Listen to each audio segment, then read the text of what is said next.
Welcome back to the courtroom, where today's case takes a shocking turn. We're looking at State of Texas versus Devin Atkins, a case that starts with probation and spirals into something far more serious. Imagine being given chance after chance to turn your life around. Probation, treatment, support, but throwing it all away. That's exactly what the judge is dealing with here. But it's not just about missed check-ins. It's about mental health struggles, disobeying strict court orders, and even contact with a victim she was forbidden to reach out to. Stay tuned, because what begins as a probation violation soon escalates into a heated clash between the judge, the defendant, and the entire justice system. And the outcome? Let's just say you won't believe how quickly this courtroom drama explodes. All right, ma'am, are you Devin Atkins? And Miss Atkins is on probation for the third-degree felony offense of injury to an elderly person. That's started at May 23rd of 2022. There was a motion to adjudicate probation filed. She entered pleas of true to counts 4 and 5. Does the state have testimony with regard to counts 1, 2, and 3? Yes, if the court would like. Yep, I think I would. Yeah, Mayor Cole, Ms. Shakita Cole. Yes, ma'am. Good morning, Ms. Cole. Would you please raise your right hand? Do you swear or affirm the testimony you're going to give in this hearing will be the truth, the whole truth, and nothing but the truth, so help you God? Thank you. Ms. Cole, would you please state your full name for the record? Shakita Cole.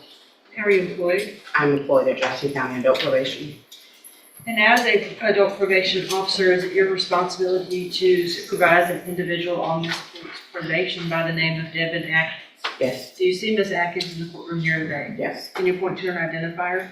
Right here in the blue jumpsuit. Your amended record reflect Ms. Cole has identified your probationer Devin Atkins. Record will so reflect. And Ms. Printing. Cole, as with every probationer, when they are placed on the court's probation, are they given the rules and restrictions placed upon them and what they are supposed to do to follow the court order? Yes. And each one of those in detail is gone over with them so that they understand everything that they're required to do. Right? Yes.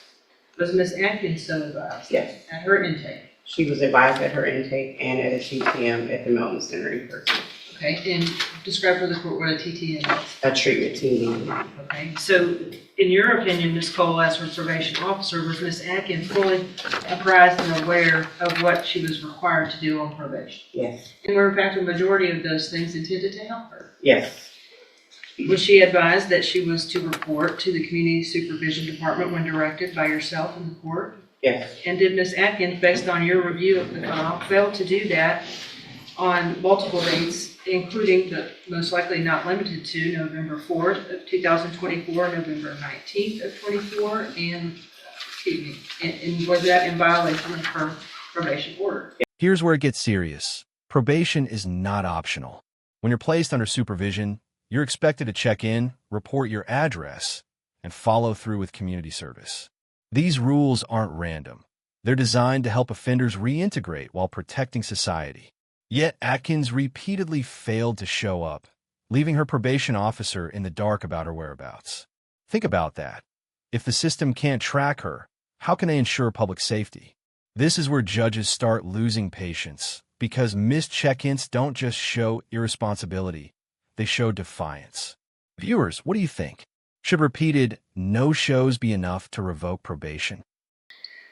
Was Ms. Atkins, as a condition of said probation, ordered to perform community supervision hours? Yes. And to report those to you? Yes. Obviously, if you do not know that she has completed them, even if she has, is that a violation of her probation? Yes. To your knowledge, based on your review of her file and your supervision of her, did she either complete the hours or immediately report to you? Sorry. I'm reading that one. Mhm. No wonder everyone's looking at me. I was about to- I know, I was about to, Community service. Well, that is in fact a condition of probation, right? Is it also a condition of probation that she is to report to you as her address and so that you know where she is at all times? Yes. And if she does not do that, is it impossible for you to locate her? That is And correct. did she in fact immediately report to you her current address? No, she did not. Anything else? I know you and I have had a lengthy discussion about her that you feel would be appropriate for the court No, in conjunction with your testimony and your updated PS. The main thing is her mental health. She refuses to address that. We've made appointments for her with Spindletop, and she didn't attend the appointments. She's 100% when she was out unmedicated. So that kind of interfered with her completing her services. And here we see the deeper issue, mental health. Atkins was given multiple opportunities for treatment, but she refused to attend. Even worse, she kept contacting the victim in this case, despite a direct court order not to. That's not just reckless, it's dangerous. Judges take victim protection orders very seriously, because violating them often leads to reoffending. This is where the line between personal struggle and public safety collides. Should mental health struggles excuse repeated violations, or should the court crack down to protect the community? Tough question. Let us know what you think below. Any questions about that? About the count? That's count 8 with the contact? Okay. Then at this time, based on the testimony, I am going to find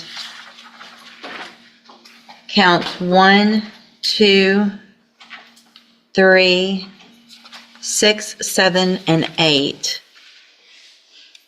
true.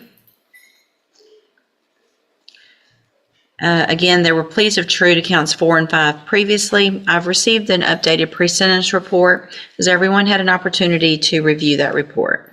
Yes, ma'am, Judge. Any additions or corrections to that report? No, from the bench, Judge. Nothing from the state, Your Honor, unless Ms. Cole has something to add. Do you have anything to add that's not already in your report? No. So the main thing I want to make sure, Ms. Cole, I have a notation here to ask is, you guys were aware of mental health issues and had opportunities for Ms. Atkins to participate in mental health services. Is that correct? I made the appointments myself for her. Okay. All right. Argument, Mr. Lewis? Well, Judge, I think definitely from the updated PSI we have, as well as I think there was some issues from the jail. If you look at those issues and activity, I think that goes directly to her mental health state. Unfortunately, she has not been on a mental health caseload. I think that definitely would benefit her, as well as, being able to take advantage of any services that Spindletop MHMR may have, or any programs that probation deems appropriate for her. I have had conversations with her, and meaningful conversations with her, where she has addressed to me her desire to take advantage of those activities if those available to me. She did understand that she had the safety opportunity. Notice the defense strategy here.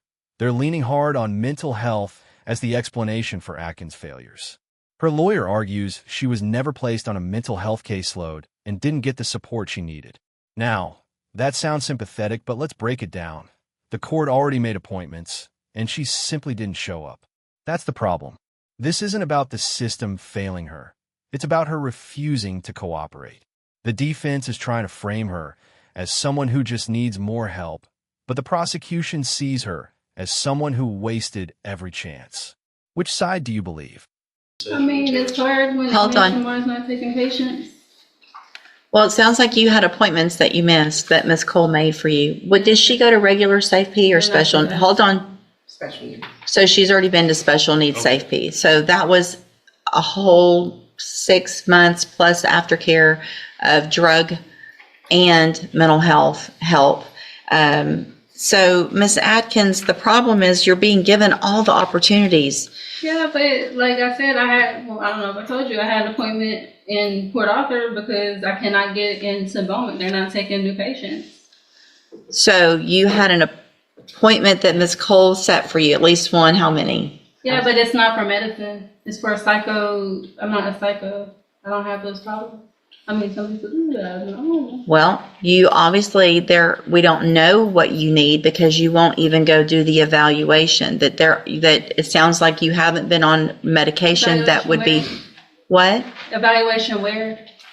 At Spindletop. That's what I'm telling you. That's not. I don't have that. I'm not a psychopath. That is for. It's psychopath. Nobody's saying you're a psychopath. Wow, did you catch that? Atkins flat out rejects mental health treatment, even calling it psycho stuff. This is a critical courtroom moment because the judge is visibly losing patience. Think about it. If someone refuses to even be evaluated, how can anyone know what kind of treatment or punishment they really need? This isn't just disrespect to the court, it's self-sabotage. And here's the kicker. Judges often see refusal as a sign that rehabilitation isn't possible, which pushes them closer toward harsher sentencing. Do you think her defiance just sealed her fate? Alfina, did you have anything to add? No, Judge, I think that from my conversation with Ms. Cole, she's been gracious enough to offer to continue to work with her because I think she clearly sees the mental health issues. But as you can see, what Ms. Cole has been having to deal with is how the court has had to deal with Ms. Atkins today, and it's been kind of just a runaround circle. Well, and in addition, I am going to find judicial notice of the court's file.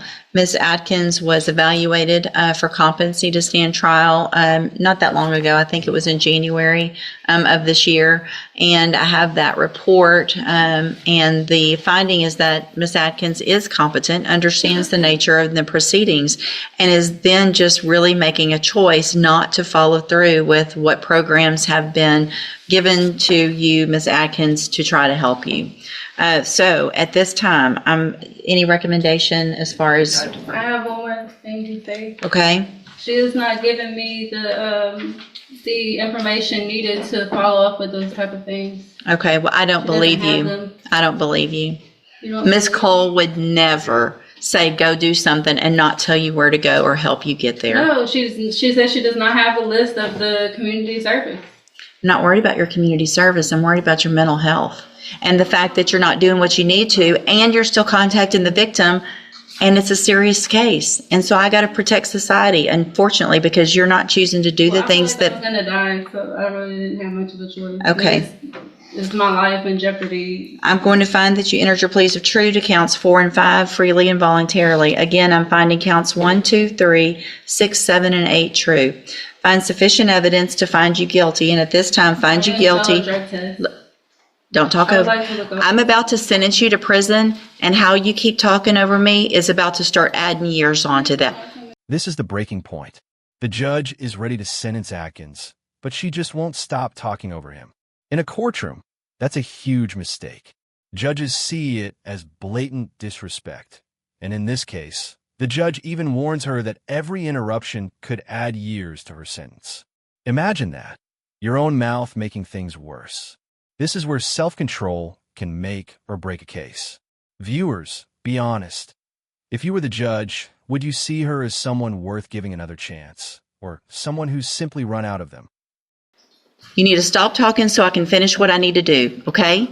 I'm telling you, I'm not guilty. That's what I'm telling you. I did not have a choice. I have went to the hospital and everything. I'm handing you a 3 written times. admonishment regarding your ineligibility to possess a firearm or ammunition.